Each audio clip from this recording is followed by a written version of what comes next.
اور جو اصحاب کے اوپر ہے. جی جی. اچھا اس میں علی بھائی سب سے پہلا فیکٹر یہ آتا ہے کہ جو حضرت علی کا مقام ہے، جن کے بارے میں نبی صلی اللہ علیہ وسلم فرمایا من کنت مولا فعلی مولا. ٹھیک ہے، اس سے پہلے ایک قرآن کی آیت بھی پڑھی جیسے وہ آقا بنا دیا، مولا بنا دیا جو اپنے النبی اولی بالمؤمنین من انفسہم. اس کے بعد پھر خیبر کے موقع پہ جھنڈا دیا. اب یہ معاملات اتنے زیادہ اٹیچ ہیں نبی صلی اللہ علیہ وسلم کے ساتھ، صلی اللہ علیہ وسلم، اوپر سے نبی کے اہل بیت. تو اب آیا حضرت علی سے اگر کوئی دشمنی لیتا ہے، کیونکہ آقا اگر میں تمہارا مولا تو وہ بھی تمہارا مولا، تو اس سے کیا مقصد ہے کہ کس سے دشمنی لی؟ اگر حضرت علی سے دشمنی لی تو رسول اللہ سے دشمنی ہے. یہ تو حدیث بھی ہے، اے اللہ اس سے محبت رکھ جو علی سے محبت رکھے، اس سے دشمنی رکھ جو علی سے دشمنی رکھے.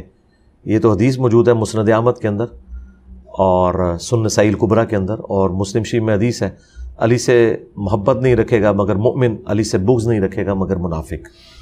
اب اس کی کورالریز بنا کے کسی شخص کو حضرت علی کی مخالفت کی وجہ سے منافق یا کافر کہنا، یہ چیز غلط ہے. اس کی وجہ یہ ہے جب تک ہمیں وحی کی تائید حاصل نہیں ہوگی نا، اور وہ رسول اللہ کے بعد ممکن نہیں صلی اللہ علیہ وآلہ وسلم، ہم یہ ڈفرنس نہیں کر سکتے کہ اس شخص نے جو حضرت علی کے ساتھ دشمنی یا لڑائی کی ہے یہ ان کے بغض میں کی ہے یا دنیا کی محبت سے مغلوب ہو کے کی ہے. کیونکہ دو فیکٹر ہیں نا کہ بندہ دنیا کی محبت میں مغلوب ہو کے کوئی کام کرتا ہے. اب مجھے بتائیں، بڑے بڑے نیک لوگ دنیا کی لذت کی وجہ سے اگر گناہ کا کام کر بیٹھے، ہم یہ تو نہیں کہیں گے کہ وہ اللہ سے بغض رکھتے ہیں. ہاں، اللہ سے بغض نہیں تھا، شیطان کہتے چڑھ گئے، وقتی طور پہ شہوت کا شکار ہو گئے، یا دنیا کی محبت کی وجہ سے دنیا کی منفیت کی خاطر، دنیا کے مال کی خاطر ڈی ٹریک ہو گئے، انٹینشن پیچھے بری نہیں تھی. تو آج کی ڈیٹ میں چونکہ ہمیں وحی کی تائید حاصل نہیں ہے، لہٰذا جو لوگ بھی حضرت علی کے مخالفین ہیں، ایون خوارج بھی ہیں، انہیں بھی ہم منافق نہیں کہتے. اس کی وجہ ہے کہ دیکھیں حضرت علی کا سب سے بڑھ کر دفاع تو حضرت علی خود کر سکتے تھے نا. خوارج وہ ہیں جن کے بارے میں بخاری مسلم میں حدیث موجود ہے کہ وہ دین سے ایسے نکل جائیں گے جیسے تیر شکار سے، اور مولا علی خود ان احادیث کے راوی ہیں. مسند احمد میں حدیث ہے خوارج جہنم کے کتے ہیں، یعنی جہنم میں بھی پہنچے ہوئے ہیں. مولا علی نے کبھی انہیں جہنمی نہیں کہا. پھر بخاری مسلم کی حدیث ہے کہ جو کسی مسلمان کو کافر کہے کفر اس پہ لوٹ جائے گا. تو جو خوارج حضرت علی کو کافر کہہ رہے ہیں، جن کی محبت خود ایمان کا حصہ ہے، حضرت علی کو تو چاہیے تھا فوراً یہ حدیث فٹ کر کے انہیں کافر کہتے. لیکن حضرت علی سے جب پوچھا گیا، المصنف ابن ابی شیبہ میں صحیح سند سے ہے کہ بتائیں یہ خوارج جو ہیں کافر ہیں، انہوں نے کہا یہ کفر ہی سے تو بھاگے ہیں، انہوں نے یہ گمان کیا کہ میں کافر ہو گیا ہوں تو یہ مجھے چھوڑ گئے. اس کا مطلب ہے یہ کفر سے اتنی نفرت کرتے ہیں کہ جس چیز کو انہوں نے کفر سمجھا اس کی وجہ سے مجھے چھوڑ دیا. دیکھ کتنا جگر ہے مولا علی کا، یعنی مخالفین کا بھی دفاع خود کر رہے ہیں کہ یہ مجھے چھوڑ کے کفر میں نہیں گئے، کفر کی وجہ سے مجھے چھوڑ گئے کہ انہوں نے گمان کیا کہ میں کافر ہوں، تو لہٰذا میں انہیں کافر نہیں کہوں گا. پوچھا گیا منافق ہے، وہ کہتے ہیں منافق تو نہیں ہے، کیونکہ قرآن میں ہے کہ منافق تو اللہ کا ذکر بڑا تھوڑا کرتے ہیں اور یہ تو اتنی لمبی لمبی نمازیں پڑھتے ہیں. پھر پوچھا گیا اگر کافر بھی نہیں منافق بھی نہیں تو کیا ہے؟ تو انہوں نے کہا کہ یہ ایک جماعت ہے جنہوں نے ہم سے بغاوت کی ہے، ہمارا ہی حصہ ہے، ہم سے بغاوت کی ہے. کیونکہ اگر کوئی کافر نہ ہو، منافق نہ ہو، تو تیسری کیٹیگری مسلمان کی ہے، چوتھی کیٹیگری اسلام میں کوئی نہیں ہے. سورہ بقرہ میں 3 گروہ آئے ہیں، کافر، منافق اور اہل ایمان. ہاں اہل ایمان میں کیٹیگریز ہو سکتی ہیں، ڈھیلے مسلمان، کمزور مسلمان، اس میں آپ کر سکتے، لیکن ہے مسلمان، کیونکہ وہ اہل قبلہ بھی تھے، اہل کلمہ بھی تھے، اور وہ 12,000 کے قریب پہلے لوگ تھے، بعد میں کچھ طائب بھی ہو گئے، حضرت علی کے خود ساتھیوں میں سے تھے وہ. حضرت علی نے انہیں کافر نہیں کہا، منافق نہیں کہا. تو اب جنگ جمل اور صفین والے، ان میں تو بعض اصحاب بھی ہیں اور کچھ چھوٹے موٹے اصحاب نہیں ہیں. سیدہ عائشہ سلام اللہ علیہا، سیدنا طلحہ، زبیر، یہ یعنی بڑے اصحاب میں سے ہیں. یہ جسے وہ ہمارے عمران ریاض صاحب کی لینگویج میں ٹکر کے لوگ ہیں، یہ اس لیول کے ہیں. ٹھیک ہے، دوسری طرف چلے آپ کہہ سکتے ہیں کہ وہ طلقاء ہیں، بعد والے لوگ ہیں، لیکن یہ تو بڑے یعنی بڑے لیول کے مسلمان ہیں. مگر جب علی بھائی آپ کو پتہ ہے کہ حضرت علی کی کیا فضیلتیں ہیں، آپ کے سامنے نبی صلی اللہ علیہ وسلم کی اتنی ساری حدیثیں آئی ہیں، اس میں کون شخص جرأت کر سکتا ہے کہ اس شخص سے جنگ لے جس کے بارے میں نبی صلی اللہ علیہ وسلم اتنی فضیلتیں بتائی ہوں؟ جی جرأت کر سکتا ہے نا، کیونکہ شیطان جو ہے نا وہ ان سے زیادہ طاقتور ہے نا. کوئی صحابی یہ تو نہیں کہہ سکتا میں شیطان سے زیادہ طاقتور ہوں، کیونکہ شیطان تو صحابہ کو بھی وسوسے دلاتا ہے. وہ تو پیغمبر ہی محفوظ ہے نا. اور وہ بھی بخاری مسلم میں آئے جب نبی علیہ السلام نے فرمایا نا کہ ہر انسان کے ساتھ ایک شیطان اور ایک فرشتہ ہے, تو صحابہ نے جرت کر کے پوچھا آپ کے ساتھ؟ فرمایا ہاں میرے ساتھ تھا, لیکن میرا شیطان اللہ نے مغلوب کر دیا, مجھے نیکی کا مشورہ دیتا ہے. تو نبی علیہ السلام کے ساتھ جو شیطان تھا وہ تو ہو گیا مسلمان, باقی جس کے ساتھ بھی شیطان لگا ہوا ہے وہ ظاہر ہے وہ اپنی شیطنت کرے گا, تو انسان نفس سے مغلوب تو ہوتا ہے. اب آپ نے یہ بات کی, میں تو اس سے بڑی مثال دیتا ہوں. مجھے بتائیں حضرت علی کے ساتھ غداری کرنا یہ بڑا جرم ہے یا رسول اللہ کے ساتھ غداری کرنا بڑا جرم ہے؟ رسول اللہ صلی اللہ علیہ وسلم. تو ابن ابی بلتہ نے کس کے ساتھ غداری کی ہے؟ رسول اللہ. اور بدری صحابی ہے, بدری صحابی بخاری مسلم میں آیا ہے کہ بدری صحابہ میں سے ہے, اور اس نے نبی علیہ السلام کا راز لیک کر دیا کہ مشرکین عرب کو خط لکھ دیا کہ آپ کے اوپر رسول اللہ حملہ آور ہونے والے ہیں, اور یہ جو میں نے راز لیک کیا ہے نا اس کے بدلے میں تم میرے اہل و عیال اور میرے مال و دولت کا تم نے حفاظت کرنی ہے. اور وہ اللہ تعالیٰ نے وحی کے ذریعے نبی علیہ السلام کو بتایا. آپ نے حضرت علی اور چند ساتھیوں کو بھیجا, ایک مقام پہ اس عورت کو گرفتار کیا. آپ نے فرمایا وہ عورت ہے اس کے پاس ہے. اب اس عورت کی جب تلاشی لی گئی تو خط نہیں نکل رہا تھا, تو حضرت علی نے کہا کہ جس شخص نے مجھے بھیجا ہے نہ وہ جھوٹا ہے اور نہ وہ جھوٹا ہے جس نے اسے خبر دی. یعنی مولا علی کا علم غیب کا عقیدہ بھی یہ تھا کہ حضور علم غیب نہیں جانتے, اللہ ان کو بتاتا ہے. ٹھیک ہے, میں ساتھ ساتھ کلیئر کر رہا ہوں. تو بابد شاہی کوئی نہیں نا, تو اگر تیرے کپڑے بھی اتروانے پڑے تو اترواؤں گا, بتا وہ خط کدھر ہے. تو اس نے پھر اپنے جوڑے سے خط کھولا. اب وہ خط حضور کی بارگاہ میں آیا. بخاری مسلم کے الفاظ ہیں کہ حضرت عمر نے کہا یا رسول اللہ اجازت دیں میں اس کا گلا کاٹ دوں.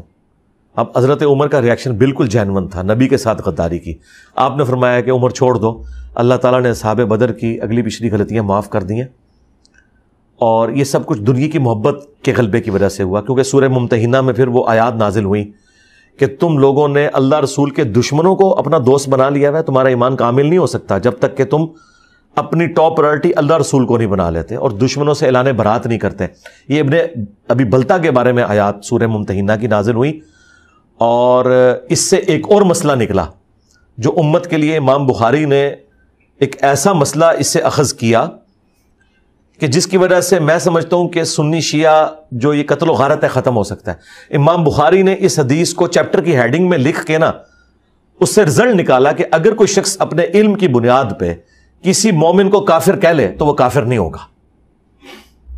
حضرت عمر نے ایک بدری صحابی کو کافر کہا اور کفر نہیں لوٹا, تو آج اگر حضرت ابوبکر عمر کو کوئی کافر کہہ لے تو کفر کیسے لوٹ جائے گا؟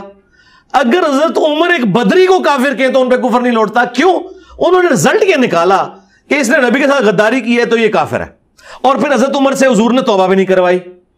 آج بھی اگر کسی تک کوئی غلط انفارمیشن پہنچی اور اس نے یہ گمان کیا کہ فاطمہ کے قاتل نعوذ باللہ حضرت عمر ہے اور اس کی وجہ سے حضرت عمر کو وہ کافر کہتا ہے, تو ہم اس کی اصلاح کی کوشش کریں گے, اسے کافر نہیں کہیں گے کیونکہ اس تک انفارمیشن ہی غلط پہنچی.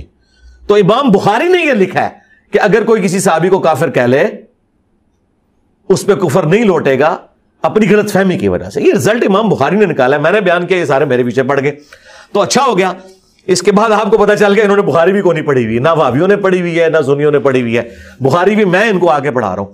تو آپ ان معاملات کو سمجھیں. میرے نزدیک یہ جتنی جنگیں ہیں شیطان کے ورگلانے کی وجہ سے ہوئی ہیں, اگرچہ ان کو مقام حضرت علی کا پتہ تھا, ایسا نہیں ہے. ایون حضرت امیر معاویہ رضی اللہ تعالیٰ عنہ جب گورنر شام تھے, ابو داؤد ترمذی میں روایت موجود ہے, اور باقی اس علاقے کے اوپر حضرت علی تھے, تو اس وقت بھی جب دینی مسئلے کے لیے حضرت معاویہ نے باقاعدہ حضرت علی کو خط لکھا کہ مجھے اس مسئلے میں آپ گائیڈ کریں, تو حضرت علی نے اس کا جواب بھی دیا ان کو.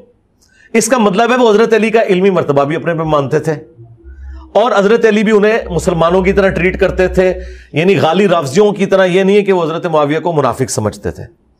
اسی لیے آپ دیکھیں کراچی سے جب مفتی فضل ہمدرد صاحب آئے تھے بریلویوں کے, جو آلموسٹ اب رافضیت کی طرف مائل ہو گئے ہیں, تو اس وقت بھی خیر وہ تھے, تو میں نے ان کے ساتھ جو ایک detail question answer session record کیا ہے, تو آپ دیکھیں کہ میں نے کوئی لمٹ کراس نہیں کی ہے, جو جتنی بات ہے میں نے وہ کی ہے کہ بس یہ اتنی بات ہے, اس کے بعد کوئی اگر بات کرتا ہے وہ غلوب پر مبنی ہے.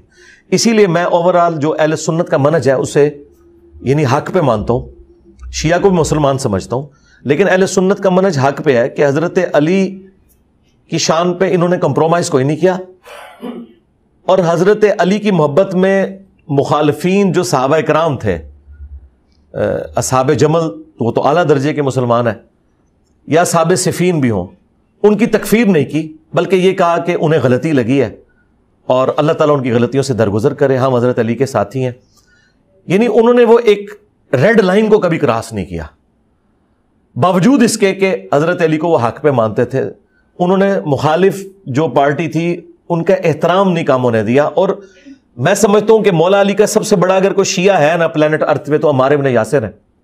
اور بخاری میں ان کا خطبہ ہے کوفے کے ممبر پہ کہ لوگوں اللہ نے تمہیں آزمایا، ایک طرف دنیا اور آخرت میں تمہارے نبی کی بیوی ہیں عائشہ، آخرت میں بھی کہہ دیا بیوی ہیں. تو مطلب یہ ہے کہ حضرت عائشہ کو عمار ابن یاسر جنتی سمجھتے تھے، نہ صرف جنتی بلکہ جنت میں حضور کی بیوی.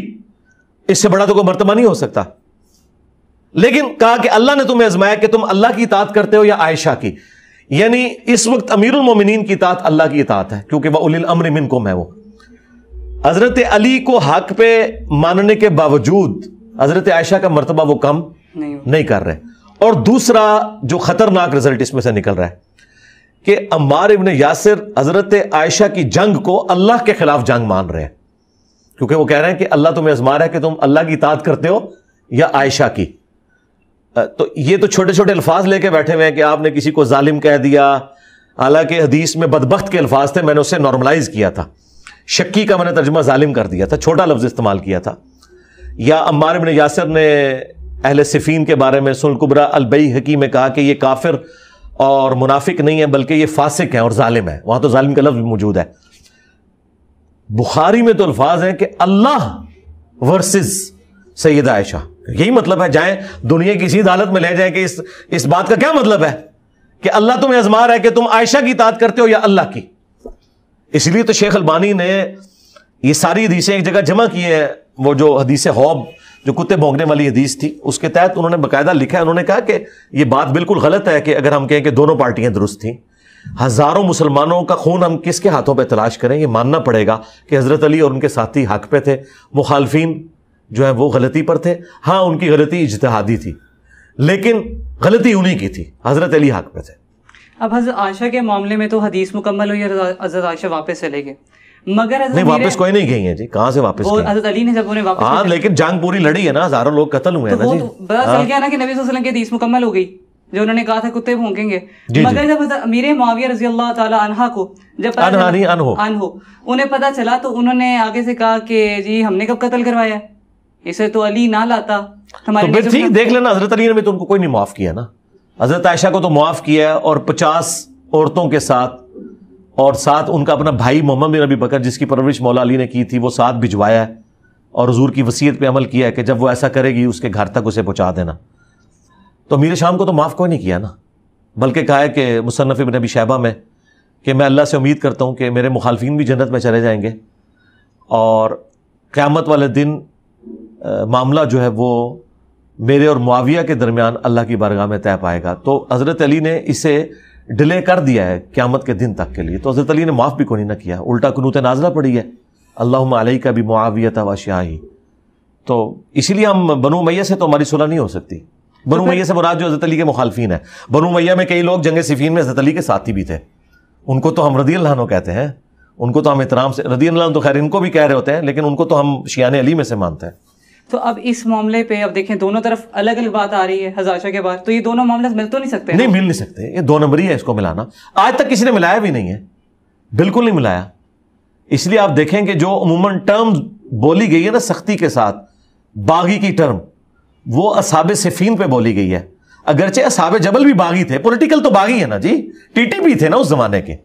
میں نے ان کا نام رکھا ہے بنو امیہ ٹی ٹی پی تھے، کیونکہ ریٹ آف دی گورنمنٹ کو قائم کرنے کے لیے جب خلیفہ وقت تلوار اٹھاتا ہے کسی پارٹی اور جتھے کے خلاف جو قانون کو ہاتھ میں لیتا ہے اور قانون کو ایسا ہاتھ میں لے رہا ہے کہ مکے سے قافلہ لے کے بجائے حضرت علی کے پاس آ کے دھرنا دیتے وہ بصرے پہنچ گئے ہیں کہ ہم خود بدلہ لیں گے حضرت عثمان کے مخالفین سے. اس طرح تو حضرت علی کس طرح اجازت دے سکتے تھے؟ لیکن پھر بھی ان کے معاملے میں ہم سافٹ ہوتے ہیں. پولیٹیکل وہ باغی ہیں. ہاں وہ مسلم میں واضح حدیث ہے کہ میری امت میں 2 گروہ بن جائیں گے اور اقرب الی الحق وہ ہوگا جو قتال کرے گا خوارج کے ساتھ، بیچ میں سے خوارج کا گروہ نکلے گا. تو 2 گروہ کون سے؟ ایک حضرت علی کا گروہ اور ایک دوسرا گروہ جو قاتلین عثمان کے حوالے سے انہوں نے سٹانس فرنٹ پہ رکھا ہوا تھا، چاہے وہ صحابہ جمل ہو یا صفین ہو، اور بیچ میں خوارج.